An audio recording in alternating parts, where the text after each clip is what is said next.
You've worked to get this prospect into your funnel, to get them to talking to you, and now it's time to get them to commit. It's a process, but it starts with just why are you here? What would you like to gain from this?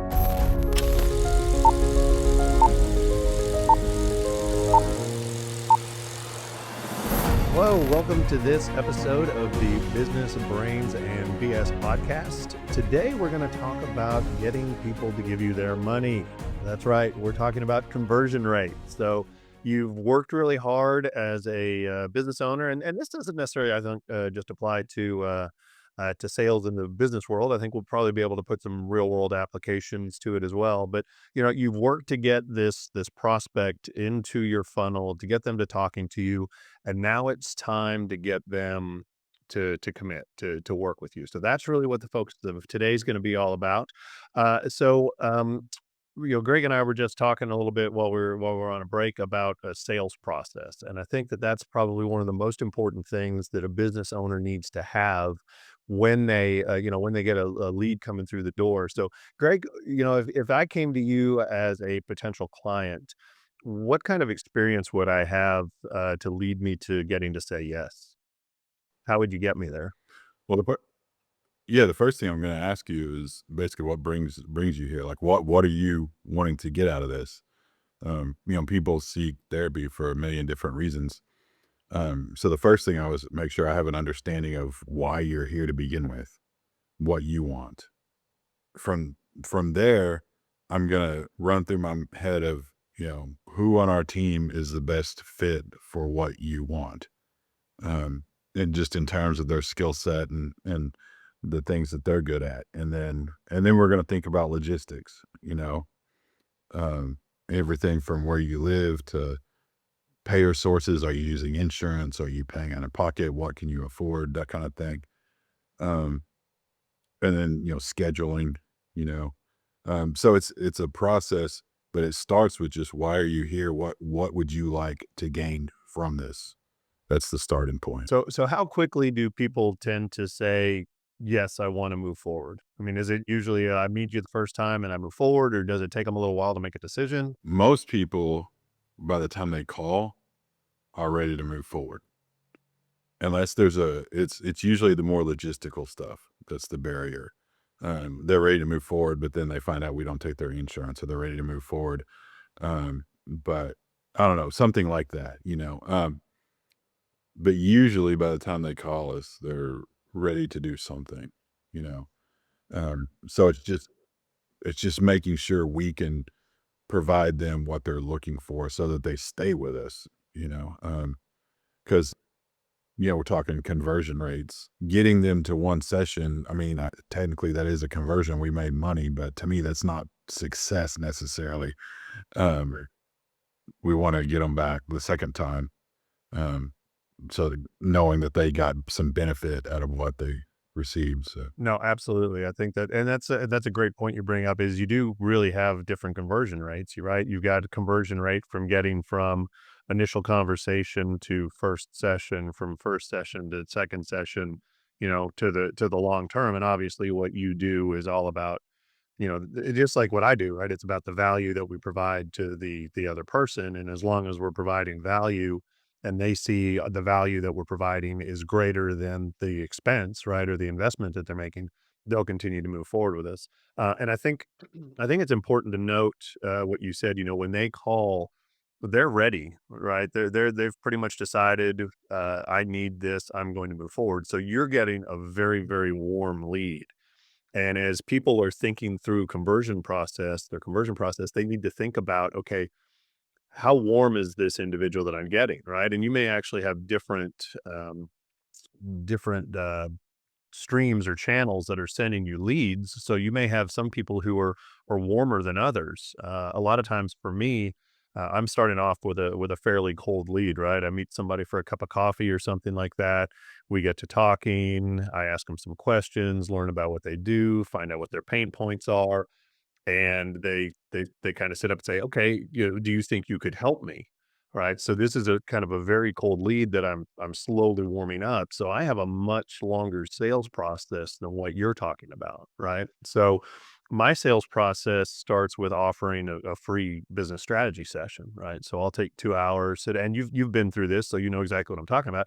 So I'll sit down, I'll make this free offer to them, right? So it's a with them, it's a no strings attached, not a high pressure type of deal, but I make them this offer, and then I have touch points between making the offer and them actually attending the session, right? So I send them a questionnaire that allows them the opportunity to get their thoughts out on paper. It allows me an opportunity to understand deeper what's going on with their business, understand what their pain points are, so I can really dig in and look at what can I do to help them fix these pain points.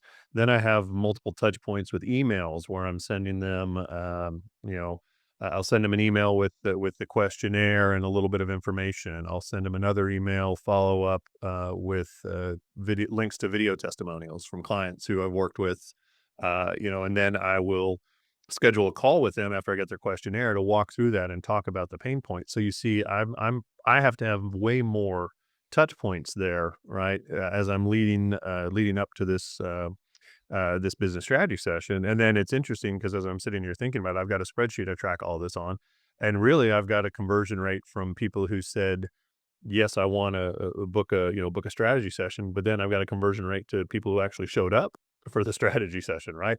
And then there's the conversion rate from those who actually went into move forward into coaching. So I think it's really important for people to think about it as they're going through this process. How many touch points do I need? And that's where we talk about test and measure a lot. It's kind of funny for those who aren't familiar with our process. I bring all my clients together at the once a quarter, and we build quarterly plans. And Greg when he's not having surgery is always at we call it Growth Club, and new people will come and they'll be putting their plans together, and the seasoned veterans like Greg will lean over to them and say, if you don't know what to put down, just put down test and measure. So we talk about test and measure a lot in what I do, and I think it's really important to say, okay, this is my sales process. This is what I do every time at this point. And then you're able to look and see, okay, where am I losing people? Where are they falling out of my funnel? And if you're consistently losing people between step 4 and step 5, then you can look at it and say, okay, is this something that's happening during step 4? Are we not explaining step 5 correctly? Is step 5 making them uncomfortable? So then you can go in and you can make your adjustments based on, where you're seeing people falling out of the funnel. And when you do that, you really need to make sure that you only make one adjustment at a time. Because if you go in and you make wholesale changes to your sales process, and it goes up or it goes down, you have no idea which one of those changes really made a difference there. So, but again, I think it all comes back around to making the person feel comfortable identifying what their pain points are, and then showing them that you can actually help make a difference with them. So when you're having that initial conversation, is there anything that you really try to focus on to make sure that they know that you're the right choice? You know, I don't know, this is probably not what you're getting at, but as you were talking, something that occurred to me was something I really stress in my business is just answering the phone and having available times. Because something I hear so often from prospective clients or just people out and about talking about trying to get in with a therapist is there's either they can't get anyone to call them back, or there's a really long wait list. And I work hard to make sure those 2 things don't happen. And when I say I work hard, I have a team of people that works hard to make sure those things don't happen. And I push that. I push, and we hear that a lot. You were the first person to pick up the phone, or you were the first people to reach back out to me, or everyone else I called had a 2-month wait list and you could get me in. So going to conversion, I mean, you were talking about the different steps along the way. That's a key piece right there is, 1, just do you answer the phone? And then 2, once you answer the phone, can we actually get you in? You know, those are really important. The phone, it's really interesting. I work with a number. I've got a number of different business types that I work with. Several of them are in the trades, but this doesn't just apply for the trades. It applies for a lot of others as well. But what I tend to see in the trades is just what you talked about. They don't answer the phone. They don't call people back. But the big thing is, and really the great opportunity for a conversion is open bids, right? So very often people will ask for a bid or an estimate or whatever it might be. And then people don't do a good job of following up on that. And you really, if you have a business where you do some type of bid or quoting, you have some type of system like that, you need to have a follow-up process until you either get a we've decided that we're going to go with somebody else. We've put this thing on pause, or we're going to move forward. And normally, when they say we're going to move forward, they end up moving forward with the person who called them because they say, "You're the only one who followed up. Yeah, we're ready to do it since you called. We're going to use you." So it's really amazing how often people leave so much business on the table just because they don't have a good sales process. It's a good sales system and a good follow-up system to check in with folks, right? So just because the lead didn't close or convert in the initial sales process doesn't mean that they can't come back around at another time. But you're going to have to be the one who's proactive to reach out to them to say, "Hey, how you doing? And we've talked about this before, right? Calling, checking on people, past customers, seeing how they're doing, and very often, they'll end up coming back. So making sure that there's a consistent process that's followed can make your conversion rate really, really, it can really, really improve your conversion rate. Yeah, and you talking about touch points and the different things you do. And that was my experience with you. I think you did a great job of that because we talked about this in a different episode. You and I met through a networking event that we were both part of, and you were doing this free lunch thing where you were gonna, you know, talk about some pointers and seriously, my thought I attended that, but my reason for attending was you and I had just met, and I was like, I'm going to support the guy. He seems like a nice guy. He's out there trying to grow his business. I know how that goes. I'll show up and be supportive, not expecting at all to sign up for your services. You know, um, went to the lunch thing, and then you gave good information. And I think this is key. A lot of people are reluctant about what they give out for free, you know, and you gave like valuable stuff for free. And that caught my attention. And then you did another smart move, which was, if you thought this was helpful, let's set up a free follow-up kind of consultation individual. That was in a group setting. Now we're going to meet one to one. And again, my thought was like, okay, well, it's free. So why not? What can it hurt? Yeah, exactly. Yeah. Cause in that day, the budget was really small. Um, and so, yeah, it was because it was free and because a big part of it, because what I got in the first round was valuable. I was like, okay, we'll do the other thing. And then we met and then that was helpful. The conversation we had one on one, then you do the call to action and immediately I'm like, this is out of my price range. I don't have the money. And you did another smart thing, which was you said, how about this? Give it 3 months. If it doesn't pay for itself in 3 months, we walk away, no hard feelings. And I did the math and like, okay, what would that be? 3 months. I mean, that's felt like a lot of money, but it wasn't going to bankrupt me. So, okay, I'll give it 3 months. And 3 months turned into this is 2025. So like what, 4.5 years or something like that. So, um, yeah. But all those, like you said, all those touch points and not only touch point, but like everything was valuable. Everything was helpful. Um, that made a huge difference in as far as you getting the conversion. And I appreciate you saying what you did about the value that was put out there because I mentioned this previously. I went to a business excellence conference and we had a number of great speakers there. And one of the things that was put out there that I thought was really interesting was give away your best stuff for free. And the reason they say that is because most people don't do anything with it, right? I've got pages and pages of notes from the conference that I went to, and I'm going back through them trying to pull out my key takeaways. But most people will go to something like that. hear all this great stuff, write it down, and then never do anything with it, and then realize, you know what, I need help.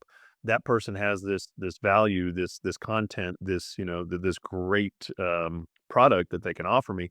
I need help, and then they'll come to you to have you help them implement it. So I think it was really kind of an eye opening moment for me when they said give away all your best stuff, because I really do think that can really help. That's probably more of a lead generation thing, but it also ties into conversion rate as well. It's funny as you were talking about, coming on board with coaching. It made me think of one of your peers who we coached with, who owns a HR company. And another thing that I'll coach folks on is a guarantee.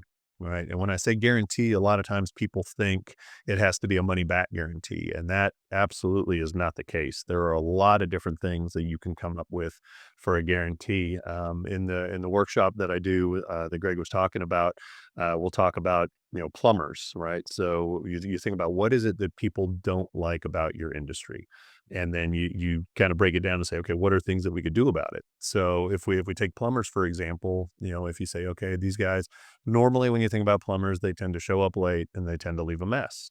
So if you can look at that and say, all right, how can I create a guarantee around that?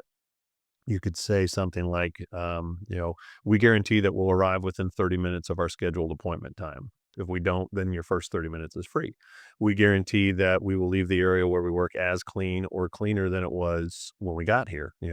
Buy them boxes of those little booties that they can put on. So, clean up around, wherever they're working. And then just for fun, you could also say, hey, you know what? We also guarantee that all of our plumbers will wear a belt. Right. So that gives you the opportunity then to say, we're different. This is a guarantee we came out with. And so when I was working with her, we came up with a guarantee, and it was, you'll absolutely love our product. If you don't, we'll do it again for free. If you still don't love it, we'll pay a competitor to do it. Right. And she started using that in her sales process, and people started signing. Right. I mean, she was doing pretty well to begin with, but her conversion rate increased significantly. And the best part about that is, yes, it shows confidence, but if I'm putting together an employee handbook for you, right, and I give it to you, the chances of you opening it up and going, I don't like this employee handbook, do it again, are pretty much zero, right? Let alone saying I don't like it twice, pay a competitor to do it for me. Right, but it's that guarantee that takes away the fear of buying, right? That fear of making the investment. So I always tell folks, think about what is it that people don't like about your industry that you can do something about and make that part of your guarantee. Was talking with my coach a while back about some clients that he had worked with. He worked with a hotel on the coast of Australia, and they came up with a "we guarantee it won't rain while you're on vacation" guarantee. And you go, well, how in the world could they do that? And it was, if it does, we'll give you an umbrella. Right? So that was, and then people got to keep the umbrella. So the cool thing about that is now these people who were there and it rained have got this umbrella that they got from the hotel that they're taking all over the place. And people are like, oh, I like your umbrella. Where'd you get? Oh, this is the funniest story. They guaranteed me it wouldn't rain, and it rained. So they had to give me an umbrella. Right. So it turns into a marketing ploy as well as a guarantee. But again, it's something that'll set you apart and give people that comfort to be able to say, you know what? Yeah, I'm not as afraid to go ahead and move forward with this. And I think that kind of ties into life too, right? You think about you and I are both married, and it's like, okay, our wives had to live. We have a conversion rate, right? We're salespeople. I love it when people say, I can't, I'm not a good salesperson. And I'll say, are you married? And they'll say, yeah. And I said, you can sell. Right. But it's taking that fear away. Am I making the right decision here or not?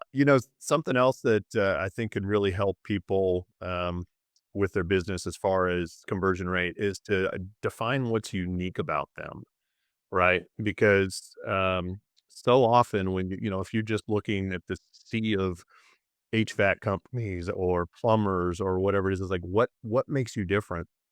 So being able to identify something that sets you apart. And it's funny, when I went to that conference, I got in a cab when I left the airport because I didn't know where to go to get an Uber. And it was a rundown vehicle, right? I get in the back. The guy is muttering the entire time. He I don't know if we hit a pothole or a speed bump or what, but I literally my butt was off of the seat. I think I missed the roof of the cab by that much, right? And it just got me thinking about the difference in taxis and Ubers, right? And that is a perfect example of a USP or unique selling proposition.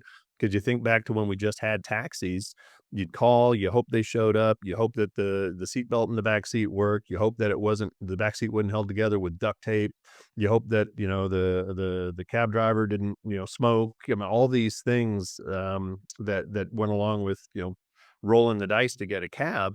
Now you have this app on your phone, you push the button, you push the little tile there, tell them where you wanna go. They tell you it's gonna be 3 minutes. This guy's gonna show up in a black Chevy Impala. Here's the license plate. Here's a rating on them. Oh, by the way, there's a rating on you. So it's a perfect example of being able to say, "Okay, how do I make things different? How do I make things a way that people are gonna wanna move toward this because they know that I have something to offer that's different from everybody else?" Yeah, absolutely. Knowing your strengths, also knowing your weaknesses. I think that's huge. Like I said, I tell people all the time in my field, any therapist who tells you they can treat any issue, any person is a bad therapist. That's impossible. To be good at one particular thing, that means you're spending a lot of time working on that and not spending time working on other things, you know? And so, like, the example I always use is, I've worked with people with addiction issues my entire career. I feel very competent helping people, adults with addiction issues. I have spent no time, have no extra education, no training in, say, working with like grade school kids with autism. So if someone called me and said, I have a grade school kid with autism, can you help them? The greedy answer is yes, because I want the money, but that's bad business in the long run, because that is not my strong suit, nowhere close. That would be a huge weakness of mine.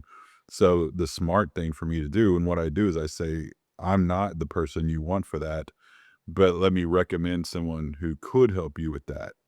And that goes back to what I was saying when people call. I want to know what brings them here, what they're wanting to work on, so that I know the therapist that's going to be the best fit for them and their concern. Um, because yeah, if we get them with the wrong person who can't help them or who can't help them very well, then that's all of a sudden bad business. You know, going back to like technically one session is a conversion, but is that really success? Because if they're telling people I met with so and so and it wasn't very helpful, or they leave a bad Google review or something like that, that's bad for business. Now that's going to turn into maybe a net negative, you know. So yeah, that's a really good point. You call it, the USP, your unique selling proposition. But yeah, what that's part of that. It's like, what are you good at? What are you not so good at? And making sure you're focusing on that. Point too, right? So if you were really good at, grade school children with autism, having, having something that you could give to parents or a prospective customer, and this could go for any business, to be, 5 questions that you should ask a therapist before deciding on who's going to treat your grade school child with autism. Right, and then having 5 questions that show that you're the expert, that show that you're the right decision, and then but it's helpful too for people, right? So, I use this a lot with, the trades is a good example because a lot of times people will go and get multiple bids. So, I'll say, "Okay, let's put together 3 questions, 5 questions, 7 questions." It tends to be odd numbers that tends to work better.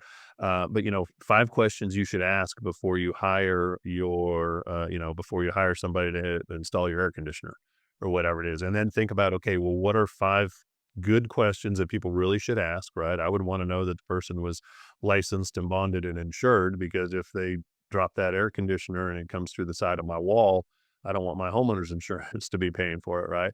But then what are some other things, and tie it back to the guarantee, tie it back to the USP, make yourself stand out. But, so we go back to the guarantee with the HR person, right? So that would be one of the questions. Do you offer to do it again if I don't like it? And if I still don't like it, do you offer to pay a competitor to redo it? Right? How many other her competitors were going to say, yes, we offer that? So it's an opportunity to differentiate and to distinguish yourself. So that's always a good one to throw into the arsenal. Something you said a while ago that I thought was really important, but we barely touched on it, was the importance of tracking conversion rate. When you said that, I feel a little guilty because I'll be honest, I don't track my own conversion rate. And you were talking about how you've got this system of, you know, who shows up for the first thing and then who shows up for the second thing, and the different types of conversion rates that you're tracking. So if you could expound a little bit more on that, the tracking your Yeah, and there's so much great data that you can get from that, depending on how much of it you pull, right? So I look at where did the lead come from? Okay, I look at if they converted, what program did they convert into? So I'm able to then look at that and say, okay, looking at my data, I know that I have a conversion rate. If it comes from a referral through a networking group, right? The group that you and I are both in, I know that I have a certain conversion rate that ties to that versus if it's a cold lead from an ebook that I have out on Facebook, right? So that is going to, that conversion rate might be a little bit lower, whether it's conversion from first conversation to going through the sales process or conversion from going through the sales process to closing. So that then allows me to look at, okay, what are my most valuable channels? Right. So knowing that the networking group is one of my most valuable channels. Okay, good. Then I can also look at it and say, okay, based on this data, what are each of these, new clients worth? So by tracking your conversion rates, by tracking these metrics, you're able to now say, okay, I know if I get a lead from the networking group or from Facebook or from my website or from, a family or a client referral, whatever it is, I can see, how do those conversion rates differ? And if I know that the networking group and referrals from clients are the ones that tend to convert the best and tend to convert at a higher dollar rate, right? Then that can allow me to change my marketing a little bit and say that's really where I need to be spending more of my time, energy, and effort. Right. So kind of going back to a question that you asked previously, how much time should I be spending with this networking organization? I think that was in a previous episode. Again, it goes back to what's the return that you're getting on it. And if you're not tracking it, then you have no way of knowing. It's just kind of stick your finger up in the air and hope. And that's when I do the business strategy sessions with people. One of the questions I ask them is, what's your conversion rate? And then the next question is this estimated or is it measured? And I would say probably 75% of the people, it's estimated.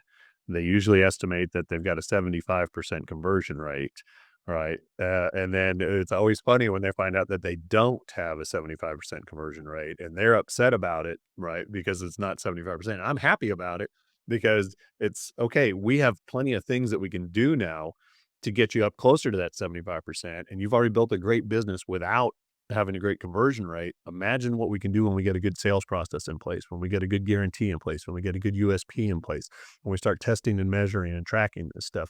Imagine the impact that can have on the business, right? So instead of having to continue and go out and get more and more and more leads because we have a lower conversion rate, if we can convert those leads at a higher rate, that's going to have a much bigger impact on the business. All right. Now I guess I got to start tracking conversion rates now. For all of you out there who own your own business, make sure you're tracking your conversion rates. So yeah, so that would probably be one of the big top takeaways from today's episode.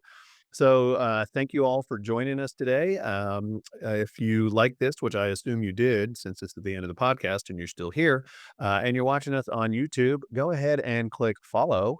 If you're listening to us through Apple or Spotify or another platform that allows you to stream podcasts, go ahead and follow us. Leave us a review if you would. 5 stars would be great, and help us get this out in front of more business owners so we can help do more good. So we'll see you next time.